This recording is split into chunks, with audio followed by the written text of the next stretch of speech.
बहू की घर वापसी की कहानी। महेश जी सुबह की सैर करके वापस लौटे ही थे कि उनकी पत्नी शारदा ने शिकायत करनी शुरू कर दी। शारदा, देखा आपने अपनी बहू के रंग, मैंने पहले ही कहा था बेटा बेटा कहकर उसे सर पर मत चढ़ाओ। महेश जी, क्या हुआ, क्यों इतना परेशान हो? शारदा, मैं सुबह नाश्ता बनाने जा रही थी तो कविता कहने लगी, मम्मी जी आप रहने दो, पहले मैं अपना और रितेश का नाश्ता बना लूं। आप और पिताजी तो घर पर ही रहते हो, बाद में नाश्ता कर लेना। मुझे आज तक किसी ने किचन में जाने से नहीं रोका, अब इनसे पूछकर किचन में जाना पड़ेगा। महेश जी सही तो कह रही है कविता, और रितेश सुबह जल्दी ऑफिस के लिए निकलते हैं, तुम तो बेकार ही परेशान हो रही हो। शारदा जी बिना कुछ बोले किचन में नाश्ता बनाने चली जाती है।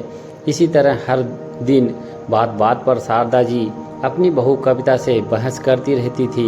एक दिन रितेश ने कहा, पापा मैं सोच रहा था कि, कहते कहते वह रुक जाता है।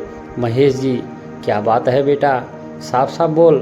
रितेश, पापा माँ और कविता में हर दिन बहस होती रहती है, क्यों ना हम अलग रहने लगे।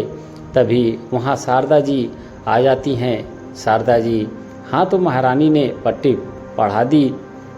रितेश, नहीं माँ ऐसी बात नहीं है, लेकिन ऐसे ही चलता रहा तो आगे बहुत परेशानी हो जाएगी।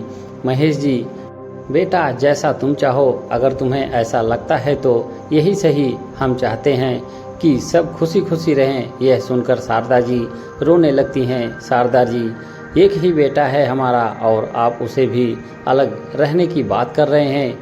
महेश जी, जाने दो उसे, हम किसी को बांध कर नहीं रख सकते। अगले दिन कविता और रितेश अलग घर में रहने चले जाते हैं। इसी तरह कुछ दिन बीत जाते हैं। दोनों कभी कभी मिलने आते थे।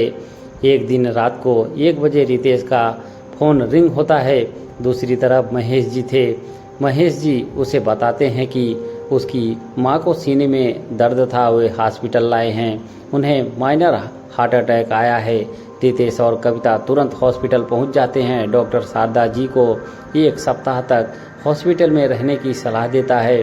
कविता दिन रात शारदा जी की सेवा करती है। वह अपनी नौकरी की चिंता करे बगैर दिन रात हॉस्पिटल में रहती है। इधर रितेश घर पर महेश जी का ध्यान रखता है। 1 सप्ताह बाद जब डॉक्टर उसे डिस्चार्ज करता है तो कविता कहती है, कविता माँ को हम अकेला नहीं छोड़ सकते, हम अब माँ पिताजी के साथ रहेंगे। यह सुनकर शारदा जी की आंखों से आंसू आ जाते हैं।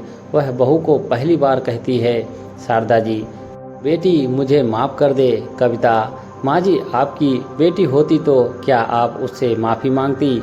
आज से आप कितना भी डांटे मैं आपको छोड़कर नहीं जाऊंगी। एक पल आपको खोने के ख्याल से ही मैं सिहर उठी। उसके बाद चारों अपने घर के लिए निकल पड़ते हैं। अब बहू बेटी बन गई थी, लेकिन शारदा जी और कविता में कभी अनबन नहीं हुई। दोस्तों, कहानी कैसी लगी कमेंट बॉक्स में ज़रूर लिखें। धन्यवाद।